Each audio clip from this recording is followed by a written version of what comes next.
DawgNation, and welcome into DawgNation at Large. Happy Thanksgiving Eve to you all. I'm Kaylee Mansell, and today is a very special show because it's going to be myself and Cody Chaffins for today. I know. I'm super thankful for it, and just thank you for being a part of this with me today. I'm happy to do it. My goal today is just to make Connor cringe as he listens to us because, he gets so annoyed by us sometimes. So he'll cringe as he listens on his way to wherever Thanksgiving he'll be at. Yeah, I was going to say, I think he cringes at me every time we do this show, so it's really nothing new.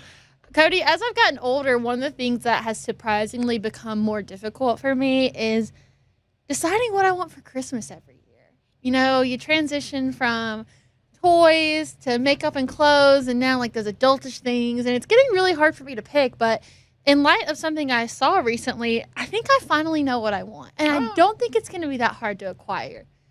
All I want for Christmas this year is I need you to dish out $12 million. I need you to call all of Georgia's contacts. I need you to get Quavo, Kyle Chandler, and everybody together to flip the nation's biggest quarterback. That's all you want this year? Yeah, I just don't feel like that's that much to ask for, right? Yeah. We don't do that down here. They may do that in other parts of the country. And what a wild story that was this week. But I don't got those pockets. We'll have to find some Georgia people with some deep pockets to do something like that. What's just insane about the whole thing is they had to dish out this money, have all the contacts, even Tom Brady call him to get a kid who lives 30 minutes up the road.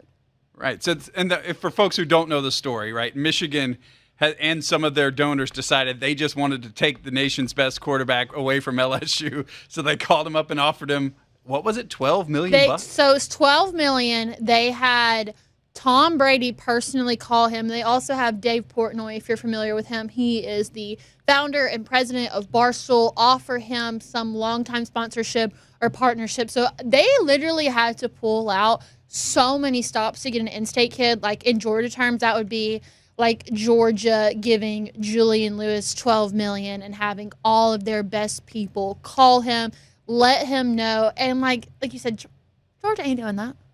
No. Here's the thing, Michigan. You're going to get him and you're going to waste him.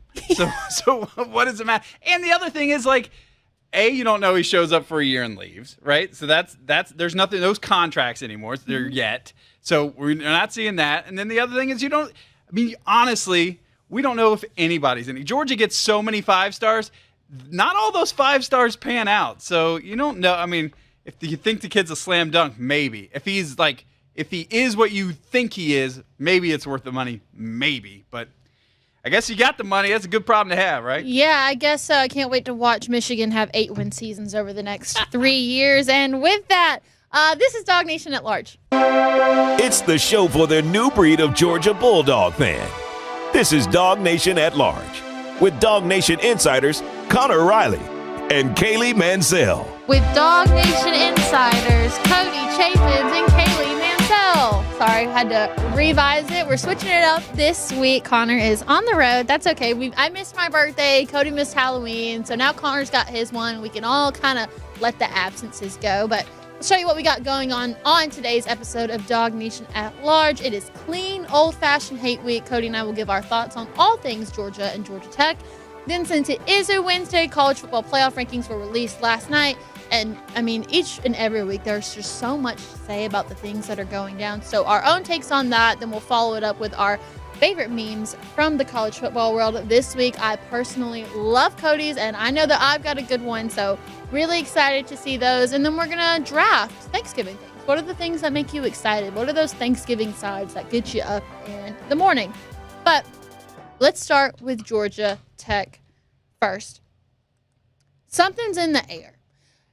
Just the feeling around this game, this particular week, it's so different from Coach Key's comments to Kirby Smart's comments and just all the things that I've seen on social media. I think it's very evident that this game, don't think that Georgia's going to lose, but there's just a different feel to it, Cody. Do you get that too? I definitely do. I feel like it's a Georgia Tech team who always wants to beat Georgia, the same way me, 8 years younger than my big brother, always wanted to beat him at everything, but you just kind of knew you couldn't. This year, Georgia Tech legitimately feels like they can beat Georgia. And this is the first time in a while for that. So I do think that adds an extra edge to this thing. And it's all kind of started a few years ago when Brent Key got to Georgia Tech. Remember, he was the interim coach a couple years ago, last time this game was played in Athens. That was one of his first ones. That was a game where Georgia Tech came out and kind of smacked Georgia in the mouth a little bit, took an early lead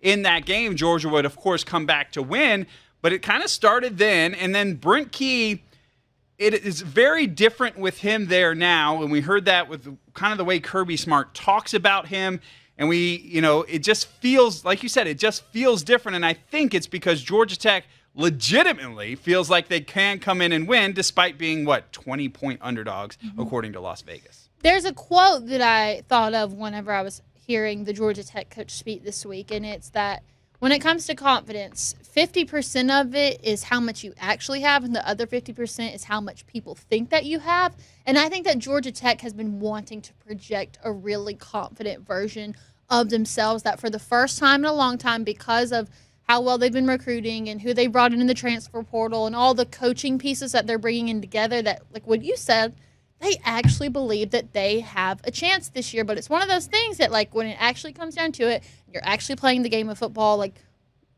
what's going to matter the most? And I think the tools and pieces that Georgia has are going to matter more than what Georgia Tech is able to present. However, you got to give them credit, because I do think that their program is headed in the right direction. And I will say, whenever they announced earlier, I believe it was the summer, that Georgia and Georgia Tech would be played on a Friday at 7:30, I was not happy about it. I think Georgia fans in general just had a really mixed opinion on the matter. But as it's gotten closer and closer, I do feel like that's also maybe something that's contributing to the different feel around the game, is the fact that it is going to be more in the media spotlight. Georgia Tech is not like your Auburn, Alabama, or your South Carolina, Clemson, or your Ohio State and Michigan, but by having it in the Friday night slot for literally all of the world to see, knowing that there is a chance that this could be an upset game just based on the way that college football has looked over the last few weekends. I do believe that the fact it is Friday at 7:30, which I love now, I'm really excited for this. You get another night game in Sanford, but I do think that has been a really big factor into how much more attention this game has gotten. Yeah, you're exactly right. I feel like the last few years, especially, it's kind of become the Saturday at noon game, which nobody pays attention to, especially recently it's been on opposite Ohio State and Michigan. So really nobody in the world is paying attention to Georgia and Georgia Tech, but it does add extra juice. And it's probably, if we say that Georgia Tech maybe has the best chance of beating Georgia in a while, maybe it's a good thing for Georgia. They'll get the home atmosphere. They'll get the crowd behind them. Now, that's not to say they don't get a home atmosphere when they're at Bobby Dodd Stadium as well, because we've all been there and seen how much red is throughout the stadium there. But I do think it has a different feel, a different juice. And you talked about how the things have kind of started turning around. And you hear Kirby Smart talk this week, and the way he was talking about Brent Key is different than the way he has been talked about Jeff Collins, or about the way he talked about Paul Johnson. And one of the things he brought up is, hey, we're in recruiting battles with these guys again. And that's something that hasn't happened between Georgia and Georgia Tech for a long time. It was, not too long ago, Georgia flipped Rayshawn Dinkins, right? One of the things you'll talk about tonight with Jeff on Before the Hedges, but Rayshawn Dinkins, one of those guys, flipped from Georgia Tech to Georgia. Now, just so happened it happened when he got his 4th star that he was going to Georgia. Obviously, maybe got a better offer, but Georgia was in the running for the same guy as Georgia Tech. Chase Linton, we showed it, the DawgNation commitment special, Kroger commitment special we had last week. He had a Georgia Tech hat on the table. That was something that wasn't happening a whole lot. And you look at, these two coaches, Brent Key and Kirby Smart, they both build teams the same way, and it's because they're both part of that Nick Saban coaching tree, so they both know it takes big men up front. One of the things about Paul Johnson when he was the head coach there was always the talk about how small his offensive and defensive linemen were. The offensive linemen, of course, had to be really small so they could run that option attack. They had to be able to pull and get out. Well, the numbers have started to equal out. Georgia Tech on their game notes this week has a note about the average size of the offensive linemen at Georgia and Georgia Tech.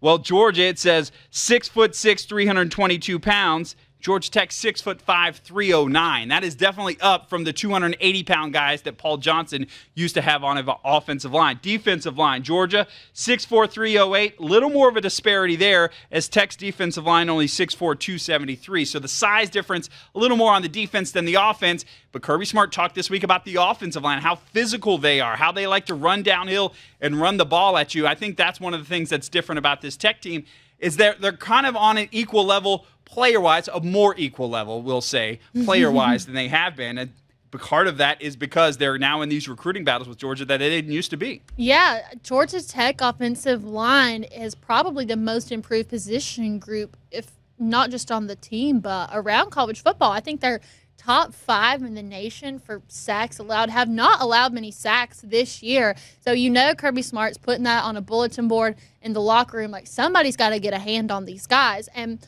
you mentioned how maybe this year it's different that Georgia and Georgia Tech are going after the same players, but based on what's on the field now, there really isn't that much overlap between Georgia players and Georgia Tech players. There isn't a Georgia player where the decision came down to Georgia and Georgia Tech, because Georgia Tech hasn't been that great, and UGA recruits so well at the high school level that you're usually competing against the Ohio States and the Alabamas and the USCs, and not Georgia Tech. So when you look at what's going on the field on Friday night, the biggest overlap in the connection between the two schools is between their coaching staffs, because Buster Faulkner spent time on the Georgia coaching staff as an offensive analyst from 20 to 2022. He's now the offensive coordinator at Georgia Tech, has done a really good job there. But also on the flip side, Georgia goes and gets Andrew Thacker, who's an analyst on the Georgia coaching staff now, as well as the running backs coach Crawford, who came from Georgia Tech. So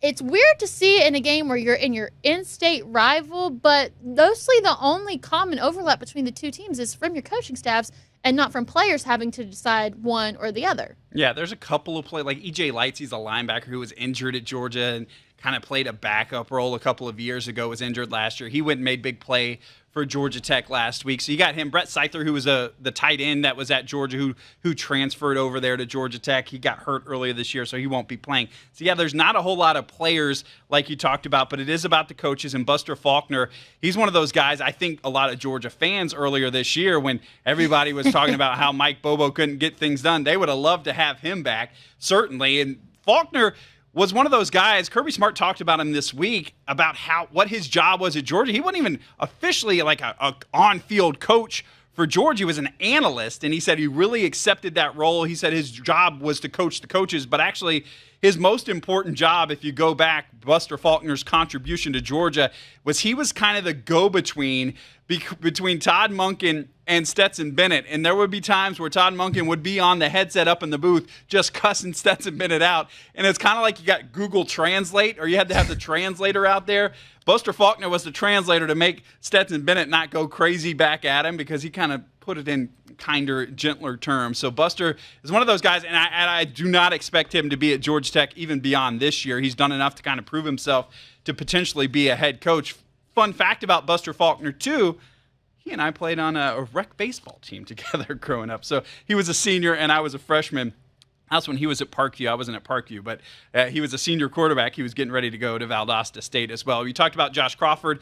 He's one of those guys. Georgia, he was on the Tech staff last year as the wide receivers coach, and we thought Georgia might take him when they needed a wide receivers coach this offseason. But, of course, they went with James Coley, and even so, they were like, we need Josh Crawford anyway because of his ties to recruiting. Former high school coach here in the state of Georgia, especially in South Georgia, which Connor would be mad if I did not mention how you do not love South Georgia, more of a North Georgia person. So we did have to bring that up on this show today. But Josh Crawford, a guy who thought he was going to have a much easier job this year, but he got a tough job because all of a sudden he's trying to coach up 3 freshmen to be the Georgia's running backs with the injuries to the Robinsons and to Trevor Etienne this year. But, yeah, a lot of coaching crossover, which is a lot of fun. And what does that say about Kirby Smart and Brent Key? That talks about the respect that Kirby talked about he has for Brent Key, maybe more so than he's had for other coaches, is he's bringing in coaches that Kirby would consider like good coaches. Yeah, Kirby doesn't want that in-state competition. He doesn't want to have to compete with another in-state school for the same recruits that can give the same amount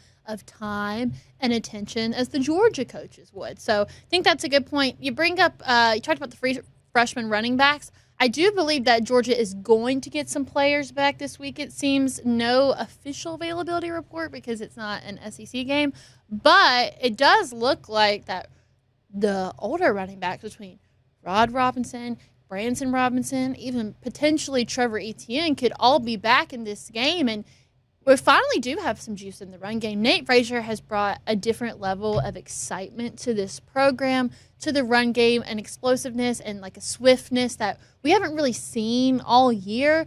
And now the pieces are finally starting to fall into place. And so getting guys back like Rod Robinson, like Branson Robinson, like Trevor Etienne, and even now Dylan Bell potentially also making his return, I do think that having those bodies in this game is going to be important just because one of the things that has been discussed on DawgNation Daily this week is this game is now coming at a weird time because now Georgia's guaranteed to play in the SEC championship, and maybe you didn't really want to because you needed time to rest up, but now, regardless of what happens in Georgia Tech, you're guaranteed to make the SEC championship, but you're not necessarily guaranteed to make the playoff if you lose this game and then you lose the SEC championship. But is it one of those things that you don't want your players' mind to be on the next game? You need them to focus on the game in front of you, even though you've had one less day to prepare than Georgia Tech. So I think having those guys back is going to help with this game and help them focus on the task at hand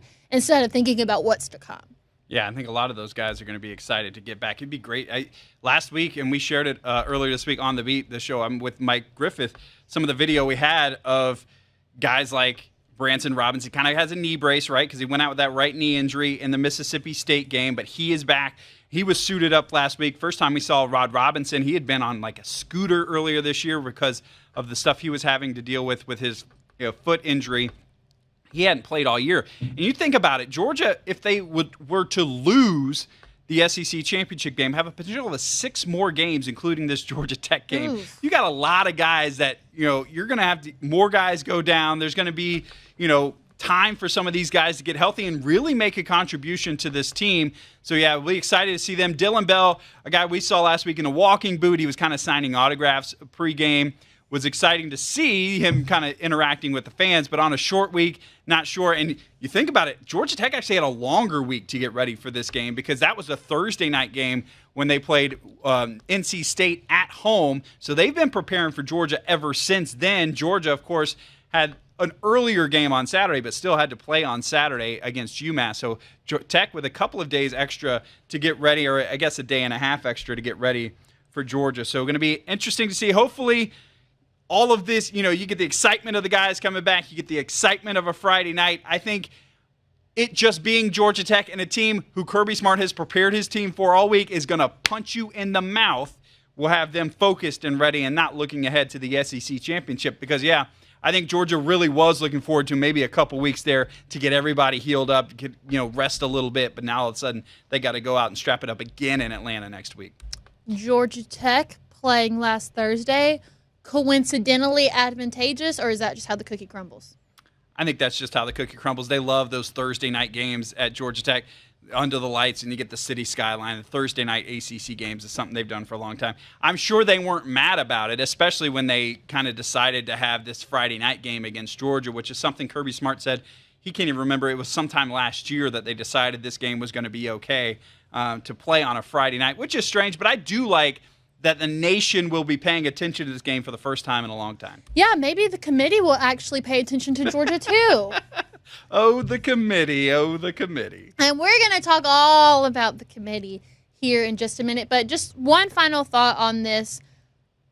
This is probably the most excited I've been for a Georgia Tech game for a while. And not just because of the stakes in it, not just because it's a Friday night at 7:30, and I actually think that that's pretty cool, but it's exciting to have a rivalry feel like it really means something because it hasn't really felt that way with any of Georgia's other rivals. Auburn, Florida, even Tennessee maybe, but just the feel around what's supposed to be Georgia rivalries has kind of been down just because Georgia's been on the right side of it all. And even though they've been on the right side of Tech, we mentioned off the top, something just feels different about it. It has kind of like lit this small fire inside of me and feels like this game finally has some excitement and some juice to it. And I think that's something that we can all be thankful for. I think we can all be thankful for that for sure. It's going to be fun. You think, for all those Georgia fans, if you don't think this game is big, try losing it. That's what that they always say because, if this game doesn't feel big, lose it. It will feel really big when you have to deal with Georgia Tech people. And Georgia Tech being able to use that on the recruiting trails. We talked, they're recruiting more Georgia guys now. They can use that all year long if they win. If you don't think it's big, just try losing to Georgia Tech. I told you guys we were going to talk about the committee. We're going to talk about all things committee, all things playoff, our hot takes, our cold takes. But first, I want to remind you that here on DawgNation at Large, we are so excited to partner with Zagoria Law Firm. And what we love about Zagoria Law Firm is that they are the only law firm in the state that specializes in representing people bitten by dogs, as well as those who have been knocked down by dogs. That's right, dog fans. They are the official dog bite injury lawyers of the Georgia Bulldogs. They literally wrote the book on how to win these cases. So if you or a loved one has been hurt by someone else's dog, give them a call at 833-GA-DOG-BITE. That's DOGBITE, or look them up at ZagoriaLaw.com. All right, Cody, why don't we do some playoff talk since that seems to be the talk of the town right now. The rankings were released last night. I did the reaction show with Connor and Brandon. What was your reaction, though? When we saw the bracket come out, to me, you always kind of wondered where Georgia was going to be. I feel like, it's UMass last week, but still not getting very much love. So they're in the 8th spot. The matchup with Tennessee, it was one of those things that stuck out. Like, you can't play Tennessee again. And that's what it'll never happen, just because if Georgia loses the SEC championship game, you expect them to go down a couple notches. If they win, of course, they'll run up there in one of the top 4. So the matchup stuck out, but I don't think that's ever going to happen. The other thing is, Penn State's still up there. And then Boise State. Can you imagine Boise State getting a bye in this thing? Doesn't seem right. It's becoming more and more real, though, because Boise State was stuck at 12 for the longest time. And I thought, okay, if they're going to keep them at 12, they can put it up there on the graphic. But I just don't know if Boise State gets that bye. But even just seeing them go up 1 from 12 to 11, I was like, wow, this is becoming a really real possibility, especially because the Big 12 is just in shambles right now. But on the subject of Georgia, although this is arguably the bracket that really doesn't matter for the Dogs, I still don't feel like the committee is giving Georgia enough credit, because if they're going based off the rankings now and how it is, then that's how they view the teams in order from best to worst. And I don't think that Georgia's the 8th best team. I think it's ridiculous that Miami, Penn State, and Notre Dame are ahead of them. There's clearly a very large Big Ten bias within this committee, and they're putting it on display for everyone to see. So I just don't think that the way things stand now, Georgia absolutely has to win the SEC championship, because if they lose, they're going to drop even further. Right now, they're going to host a home game if it stays how it is. But I do believe that even if they lose the SEC championship, they're still going to make the playoff, but no way they're hosting a game. So I think the committee is making it very clear to Georgia that if you want to be in a favorable and desirable position, then you need to win the SEC championship. Yeah, and I think we kind of saw this from the beginning of these rankings, right? Georgia has not gotten the love for the strength of schedule that they've played, and they've kind of tried to make light of it throughout, saying, oh, well, everybody couldn't schedule tough games. That doesn't make any difference. Georgia still had to play the schedule they had to play, and I do think, for Georgia, you look at all these teams that are ahead of you, and like you said, there seems to be some kind of bias there. And for the committee, you have the old saying is, right, believe somebody when they tell you who they are the first time. And they've told you who they are, this committee. And the thinking, everybody wants to believe that after the championships, they'll kind of have this come to Jesus and they'll kind of figure out where these teams really belong. No, they are telling you how they think. That's the reason. You got to pay attention to them, because they've clearly kind of slighted Georgia at every way they could. So that's what really scares me about Georgia, is if you lose the SEC championship game, now you got 3 losses. This committee has not respected you the entire time. All they do is look at wins and losses. They don't appreciate how the losses came about or where they came about. So if they just see that number and then they say, well, head-to-head, they lost to Alabama and Ole Miss, is somehow one of those teams going to slip back in? I'm not going to believe anything until I see it with this committee that they will actually respect Georgia, because it just hasn't been proven so far, and they've they've told us who they are. All right, so then let's play the 3-loss game for a second, because at one point it looked like there could be 5 SEC teams that were getting in. Now it looks like there's only going to be a guarantee of 3 unless absolute chaos happens. And from what we saw last weekend, it looks like anything is possible at this point. But now you've got this group of 3 SEC teams, all with 3 losses. Alabama, who's at 13, Ole Miss at 14, and South Carolina at 15. And if chaos ensues, like I imagine it will, there is a slight possible chance that one of these teams breaks the playoff as a 3-loss SEC team that didn't play in the SEC championship. If you're the committee, or even your personal thoughts, what should be the 3-loss SEC team that makes it? Well, I think if this is a 3-loss team, right, and that means you're saying that means South Carolina has just gone on and beat Clemson. Mm-hmm. To me, that's the team that's playing the hottest, and that's what they look at, right? Who's playing hot right now? So even if Bama beats Auburn and Ole Miss beats Mississippi State, those bad losses so late in the season, how is that team playing should be taken into account. And the way the South Carolina team has picked up at the end of the season, I think that's got to be the team, which is good news for Georgia, like I said, because they're not going to look at these 2 teams and say, well, they lost head-to-head, so they're going to move Georgia if they were to lose the SEC championship game. But, yeah, South Carolina has come on. And who would have thought we were talking about that at the beginning of the year? South Carolina, I have neighbors up the street from me, and they were really happy earlier when they played Alabama tough. Yeah. Like, that was their ceiling. That's all they wanted to do all year. And now they're a potential team. And, yeah, I think if they do beat Clemson, then they deserve to be in. Now, the other thing you kind of glossed over, but it's not. I mean, there's going to be some more like, could Tennessee be one of those 3-loss teams? Vandy, they're playing Vandy, who has not been a pushover at Vandy. Now it'll be all Tennessee fans, but still, Vanderbilt could have it in them. There could be some more chaos. I think, rivalry week, strange things happen. Yeah, especially, too. I'm not sure about Alabama and Auburn, but I agree with you.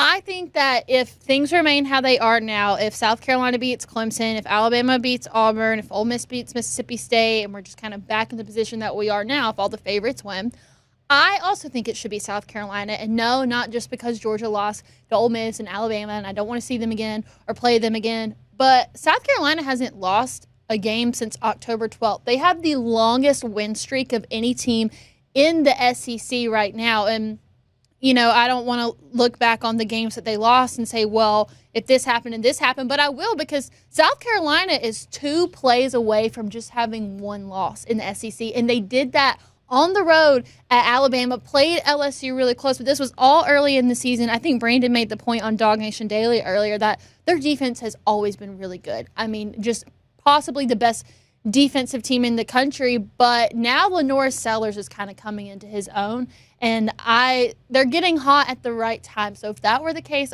I think that South Carolina should be the team from the SEC to get in. I don't think that the committee would do that, because I do think they'll take into account head-to-head, but I can't believe I'm going to say this. I'm so glad that Georgia did not play South Carolina this year. Yeah, South Carolina and Vandy not being on the schedule is a huge advantage for Georgia this year. And who would have thought we would have ever said that after the SEC East? Yeah, I was going to say, everybody was talking about how weak the SEC East is. Well, now you put everybody together and things are looking kind of crazy out there. All right, 2 more things away from Georgia. Let's talk about Oregon and Ohio State. The way I see it, I don't think that these current rankings stand. With Oregon at 1, Ohio State at 5, even if Ohio State were to beat them in the conference championship and Ohio State goes to 1, I don't think that Oregon and Ohio State would trade places, because one thing I do believe that the committee wants to avoid is seeing those 2 teams play each other 3 times, unless it's, again, for the national championship. If you look at the lower half of the bracket, Miami, Texas, Notre Dame, SMU, Penn State, Indiana. If Georgia wins the SEC championship, I believe they'll go in that 2 or the 3 slot. And I believe that the committee would want Georgia to play Oregon or Ohio State and have a real battle test before they eventually potentially get to the national championship. Even though it's been this way and it's stood this way since the rankings have been coming out, I do not see the committee putting Oregon and Ohio State on the same side of the bracket and seeing them rematch for a 3rd time. Yeah, I think, and the same thing with Georgia and Texas, right? It would be a 3rd rematch. So if Georgia were to beat Texas, I think somehow, and it wouldn't make any sense, they would just, base it off of however Oregon or Ohio State lost. They would say, oh, Texas will be 5, Oregon-Ohio State winner will be number 1. And then you've got Georgia that will be number 2, and then they will get whoever that is, that Ohio State, that number 6 spot would all of a sudden become the Ohio State or Oregon loser. And so, yeah, I'm sure they don't want to see those rematches, especially just like a couple weeks after these conference championship games. And I do think they want to, then they could build it up. You're looking at a potential semifinals there where you've got Big Ten SEC, Big Ten SEC, which I think would be great for ratings. So I could definitely see that if somehow, some way they'll have to justify it when I'm not sure they really could do that. But they'll figure out a way because it is about TV ratings at the end of the day. And that, like, they want to say that it's about the best teams and we're ranking them. They keep putting Penn State at 6 because they really want to have a home playoff game in Happy Valley. Make no bones about it. They can just imagine big fat snowflakes falling down in the TV ratings and how they're going to be able to sell that next year. That's what they want, and that's one of the reasons Penn State keeps getting propped up. Last thing on this, I do feel like they're going to want to spread out the actual contenders 2 and 2, because in my mind, when I look at that bracket, there's only 4 real teams that are actual title contenders, those being Oregon, Ohio State, Georgia, and I'm even going to say Texas just because I think their defense is really good. If Quinn Ewers can continue to compete, I do think Texas is better than all the other teams that we see out there. So I really do believe there's only 4 teams out of this entire bracket that can go on to win the national championship. And the rest, that's what's crazy about this whole thing is that the 12-team playoff was meant so that more teams could have a chance to compete for the national championship, because in the past with the 4-team playoff, there's been maybe 6 teams or 7 teams or 8 teams that could have competed for it. But this year, I don't think so. I don't even think there's really any middle ground. I think it's the 4 teams and everyone else, and those are the teams that the national title contenders actually want to play. I don't think that there's like a South Carolina-esque team that if they get hot at the right time, they could actually make a run for it and actually compete. I think there is a very clear division between those that can win and those that can't, and there's no middle ground for me in this case. Do you agree or do you disagree? No, I totally agree, and it's going to be one of those things that after the fact we go back and look and like, we all begged and pleaded for a 12-team playoff, but did we really need to go see Iowa State get pounded by Ohio State? Did we really need to see SMU out there thinking they can really play for a national title? And it's just silly. And it's going to be one of those things after there's we were doing the 4-team playoff and the semifinals weren't any fun. Teams were getting blown out. Yeah. So what do you think is going to happen? Yeah, if, Indiana, really? No. It's going to come to an end. The buck's going to stop for them, and it's going to be over. But you know what? They'll get to have their TV ratings, an extra game that we'll all sit around and watch around December 20th. It's all a money, money, money world. But luckily, we only have one more week to talk about it until the real thing actually happens. All of our questions will be answered. One of my favorite things about seeing the playoff rankings come out, though, is all of the memes and tweets that people have in response to those things. So why don't we go ahead and let's do our meme machine. Who's that going down the track? Who's that coming down the track? It's a mean machine and red black. It's a mean machine and red black. No, no!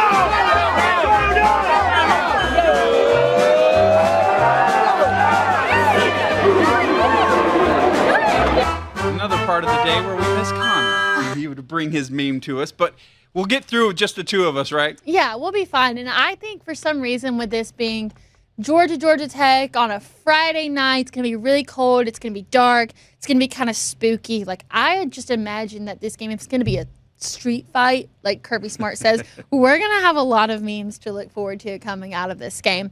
No Connor. Ate too much turkey, I believe it was his excuse. I don't know. Let's go ahead and see your meme, Cody. All right, so mine is Georgia Tech related. You've got Roman Reigns has beaten Triple H, John Cena, The Undertaker, and Brock Lesnar, but he never beat Georgia. Of course, referring to the fact that Roman Reigns is Joe Anoa'i, who used to play defensive end for Georgia Tech.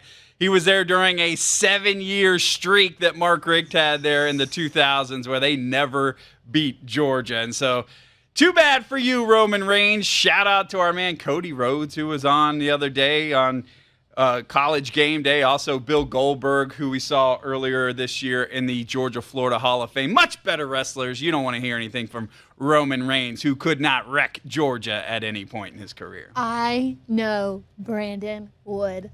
Love that. We'll give you your flowers. Cody Rhodes, arguably the second best Cody around the UGA Sports That's world. what people are saying. That's what the streets are saying. All right, mine is a video, and since it is Thanksgiving week, mine's Thanksgiving related, but also with the Georgia spin on it. Here's mine. What was our intent? Our intent was not to take pictures. Our intent was to eat. Our intent was to come eat and be hungry. What was our intent? Our intent was not to take pictures. Our intent was to eat. Our intent was to come eat and be hungry. I love it. It's perfect. It says me after leaving grandma's with a full belly on Thanksgiving. It's my favorite meme I think I've ever done on this show. It's perfect. And this is how I am. Like, you know, you get together on Thanksgiving, you want to take a family picture, and it has always been an absolutely not for me. I look forward to going to my grandmother's house, eating as many plates as I can, taking some home, and not have to worry about picture taking. I even wear, like, specific pants. I don't wear jeans on Thanksgiving. They've got to be comfy pants because if I'm going home, I'm going to eat Thanksgiving food, I'm getting stuffed. So I love it. And even sometimes, like, our family will all gather around, everybody's holding hands, taking grace. If your grace starts going to, our intent is to eat. We came hungry and we intend to eat. Let's wrap it up, Grandpa. We need to get to the turkey and dressing. I think that's something everyone that's watching this show has had a moment like that. That is perfect. While we're on the subject of Thanksgiving, let's get to that turkey and ham that you were talking about. This week for our fun segment on DawgNation at Large, we're going to have a Thanksgiving draft. With the first pick. Feeling very festive here in the studio. We're very thankful for all of you. I'm very thankful for Cody. I'm very thankful that Connor's not here. But we're going to do a little Thanksgiving draft. We're each going to take 3 teams. It is not a competition this time around because Cody and I are better friends than that. We work very closely together. So I would like for you to go first. Cody, tell me what you got. So I'm just drafting my favorite food here. Just things that make you excited about Thanksgiving. I don't think it even necessarily always has to be food. Now, I do feel like if we were competing, that food would be the clear winner. But just like things that make you think of Thanksgiving, things that make you excited for Thanksgiving. If all 3 of your answers are food, I would totally understand that. Number 1 is definitely the dressing for me. It's one of those foods that I only eat one time a year, and that's when Thanksgiving and a couple days afterwards usually. So you can get a big pan of not necessarily stuffing, but the dressing that I've got my mother-in-law makes great and my grandmother makes great. I look forward to it every year. Put a little gravy on it. Even the day after, it's so good. So that's one of those things. It's just Thanksgiving, right? Like, we don't eat that any other time except then, and that's what I love about it. Are you allowed to tell us that which of the 2 dressings is your favorite? I mean, it's my grandmother, right? Like, everybody else comes in second. That's the one I grew up with. It's special to me. It's always going to be the best. With the first pick in the Thanksgiving draft, I guess the second pick, my first pick, I'm going to take the post-Thanksgiving nap.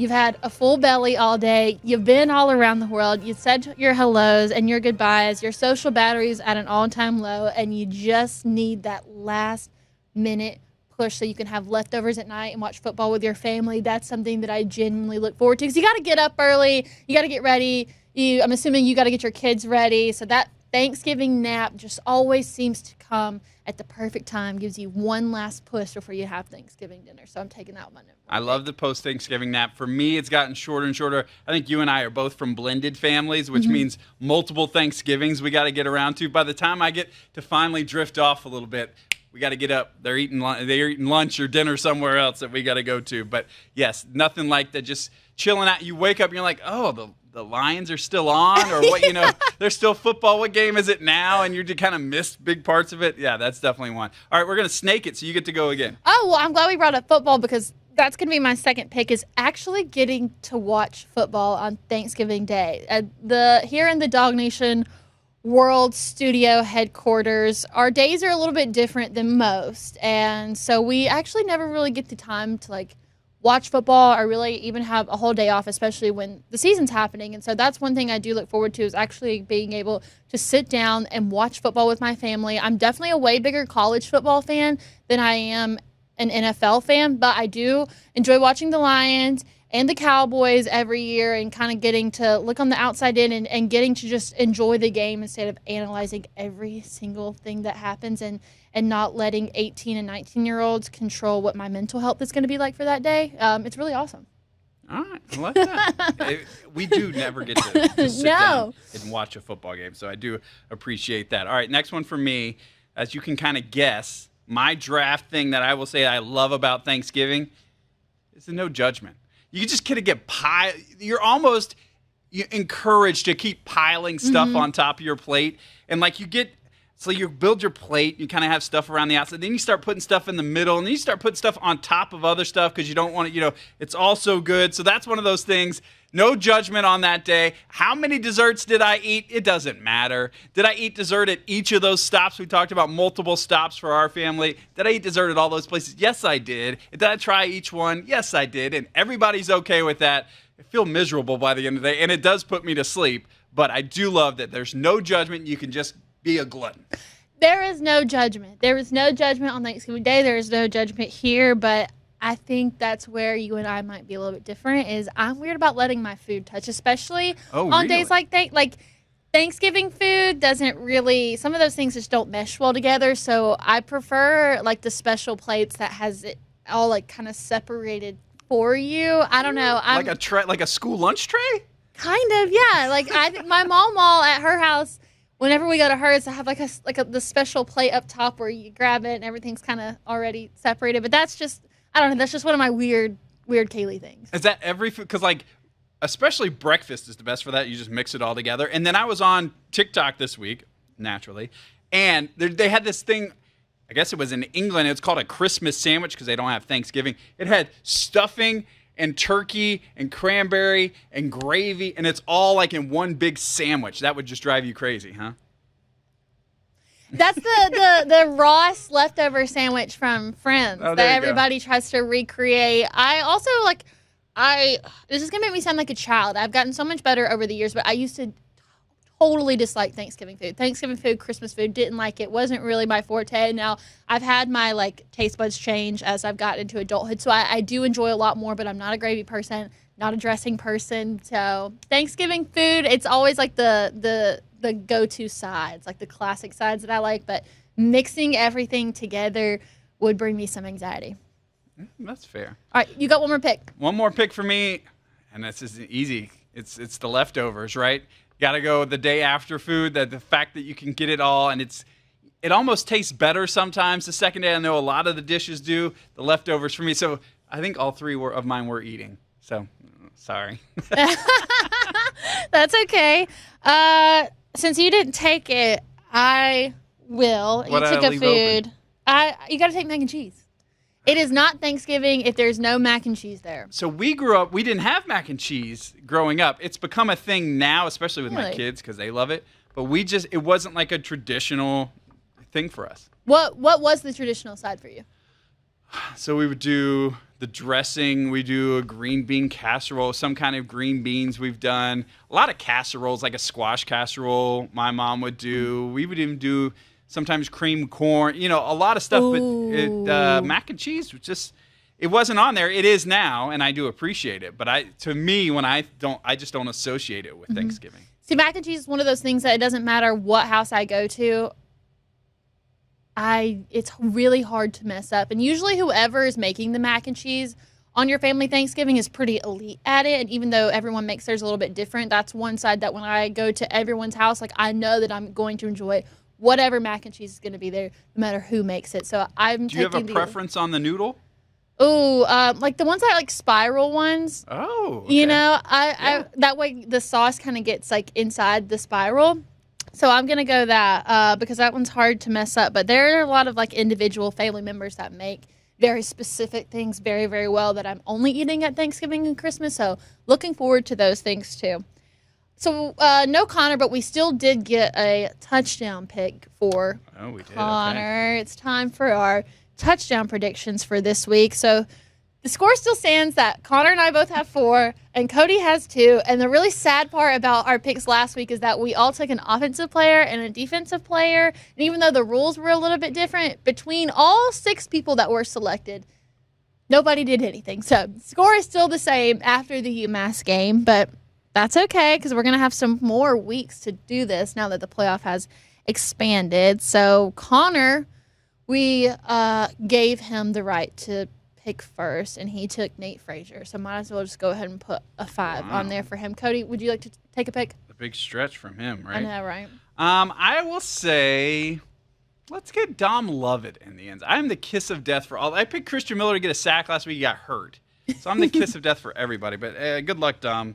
We've all had a moment like that this season. I think we talked about it. Connor took Dylan Bell. Dylan Bell got hurt. I took Trevor Etienne. Trevor Etienne got hurt. So this week will be the true test of if our picks are the kiss of death.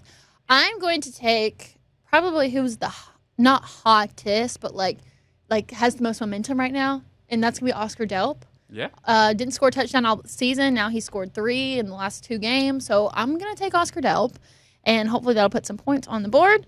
But since we let Connor have the first pick and he wasn't here, I think from now on he should just pick last every time. So we'll do that moving forward. And usually to end the show, I always ask, what did you learn today? So Cody, did you learn anything today? What did I learn today? I learned about your not liking food to touch each other, which is one of those things. It does sound like something like my 2-year-old with, I don't want it to touch. So maybe you'll grow up a little bit. But that was a surprise to me. It's just like a flavor profile thing that some things that just don't taste good Sometimes together. it's better to mix it all together. I don't know. Only maybe specific breakfast food. I think that's really the only time that I could.